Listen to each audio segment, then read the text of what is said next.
It doesn't look like we got anything out of Friday's meeting with Putin yet, right? Yet. I don't think Trump was expecting to spike the ball in the end zone and dance back down that red carpet.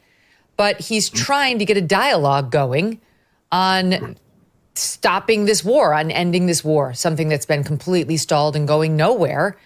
So now he brings Zelensky to the table along with these European leaders. And unfortunately, it looks like if this thing ends and when it ends, it's going to end on terms that are not favorable to Ukraine. They're going to have to give up the territory that Putin has seized. I think all they seem to be debating is whether they're going to have to give up even more territory than that, which Zelensky appears to say he won't, too. Who could blame him? But all of this, sadly, is not a result of Donald Trump's inability to negotiate an end to a war. It's as a result of the fact that Ukraine lost the war. And there's really not much more we can do to help them other than try to stop the bleeding. That's my take on it. Where do you stand?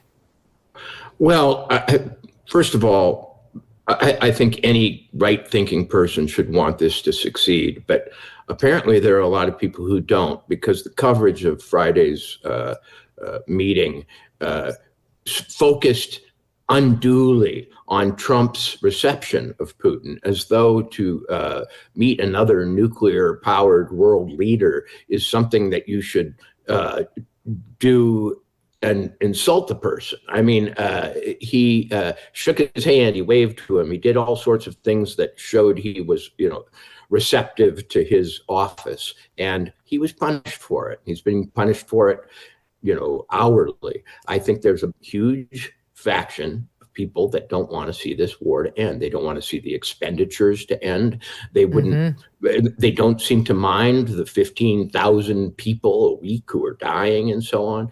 But I think it's absolutely the prelude to the future that we get this over. How do we move on with this thing going on with this, open-ended proxy war with the biggest nuclear power in the world? So as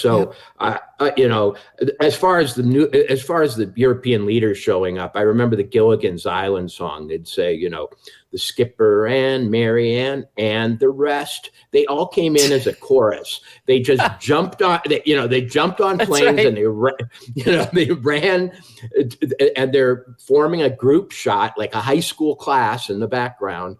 And that tells me something might happen because they seem to want to be in on it. Yep. And the press over the weekend was trying to say, oh, they're doing it to babysit Trump. They're doing it to make sure that Trump doesn't give away the farm, or that, Zelensky's got backup. Marco Rubio pointing out to Margaret Brennan, I think we have it. They're there because we asked them to come. We invited them. Do we have it? Let's play it. There is concern from the Europeans that President Zelensky is going to be bullied into signing something away. That's why you have these European leaders coming as backup tomorrow. Can you? No, it isn't. That's not why they're coming as back. That's not true. No, but that's not that's not true. They're not coming here tomorrow to keep Zelensky from being bullied. This is such a stupid media narrative that they're coming here tomorrow because Trump is going to bully Zelensky into a bad deal. We've been working with these people for weeks on this stuff. They're coming here tomorrow because they chose to come here tomorrow. We invited them to come. We invited them to come. The president invited them to come. Because it would be great, Walter, if they could do more. This is their neighborhood. This is not even our neighborhood. Like, we're a superpower, so we've gotten involved. We're trying to put an end to it. But the Europeans, what leading role have they played? They should be here. As though they have the power to bust into the office and say, don't you bully that man. I mean, they are there, as I say, to form a group shot in the background. I doubt that any of them are hanging over Trump's shoulder or hanging over Zelensky's shoulder saying, don't be bullied. I think it's classy of Trump to invite them. It's good to have them there. You're right. They belong there. It's their continent after all. But the idea that everything must be spun negatively toward Trump at this point is ridiculous. Let the guy negotiate the end to a war that he didn't start. Okay. Right. I mean, he wasn't there when this thing started. And, I don't know what good it is for Putin to say it wouldn't have happened if Trump had been in office. That's a wonderful hypothetical and a compliment, I suppose. But Trump didn't start this. He's trying to end it. It's a bloody war. It has the possibility of breaking into a kind of superpower war at any moment. It's as tense in some ways as the Cuban Missile Crisis. I mean, we've never launched missiles into Russian territory, which we basically did by proxy from Ukraine in the last month of Biden's presidency.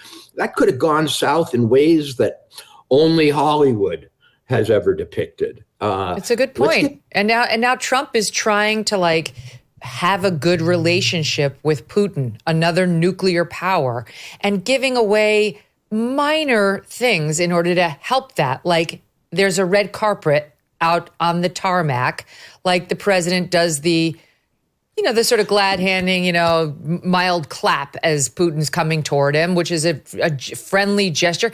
Does anybody really think Trump's in favor of, the killing of civilians by Russia and Ukraine? This is his version of diplomacy. He's treating Putin the way he would want to be treated. He'd want a warm welcome. He likes pomp and circumstance. He's like, who gives a shit? This doesn't cost us anything. Has anyone ever seen The King and I or any movie about majesty? Yes. The person who's gracious is the powerful person.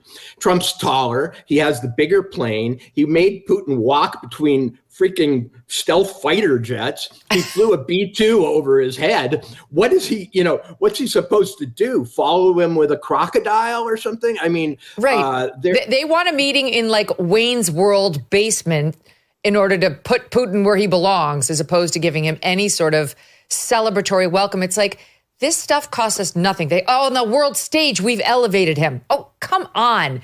Literally everybody in the world knows Putin. They know who he is. They know what he's capable of. And they know exactly what Trump is doing too. All of that is ridiculous. It's a gesture to say, I'm here in good faith to have a negotiation with you. That's a great point, Megyn. The rest of the world knows Vladimir Putin.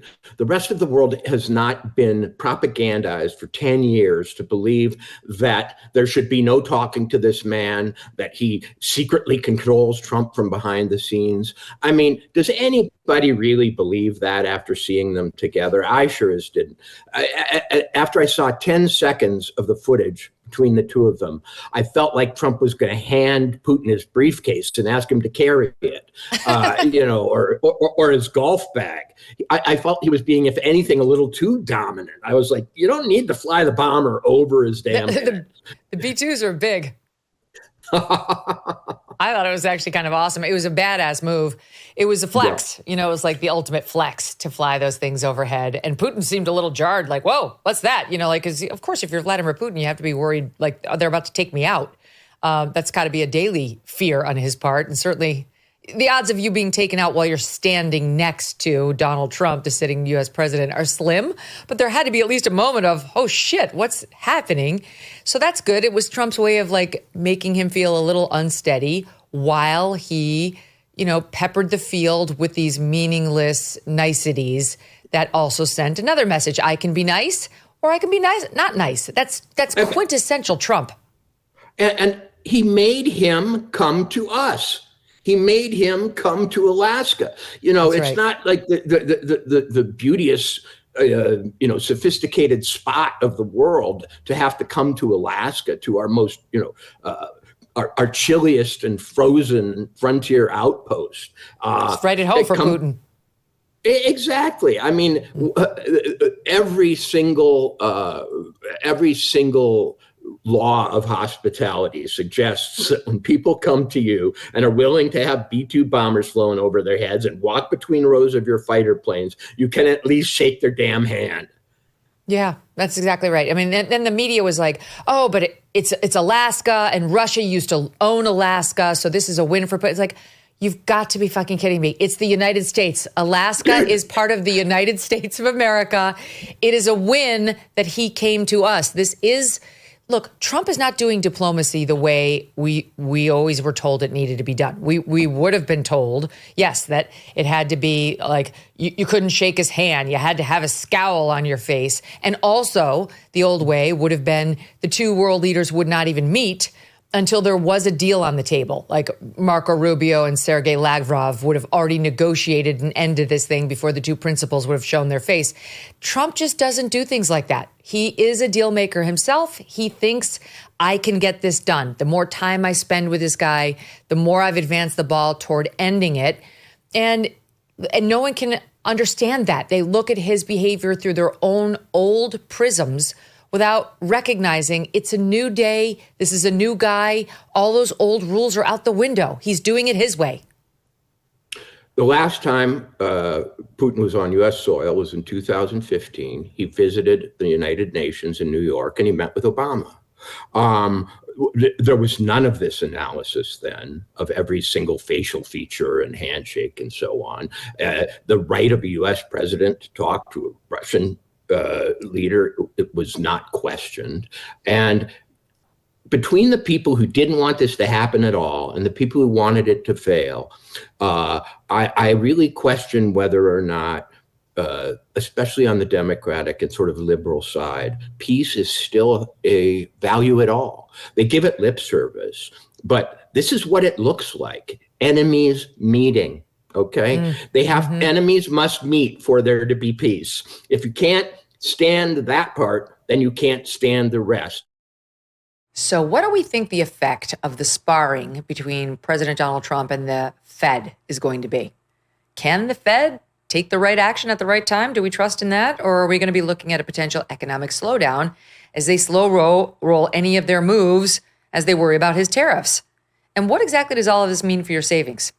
You might want to consider diversifying right about now with gold through Birch Gold Group. For decades, gold has been viewed as a safe haven in times of economic stagnation, global uncertainty, and high inflation.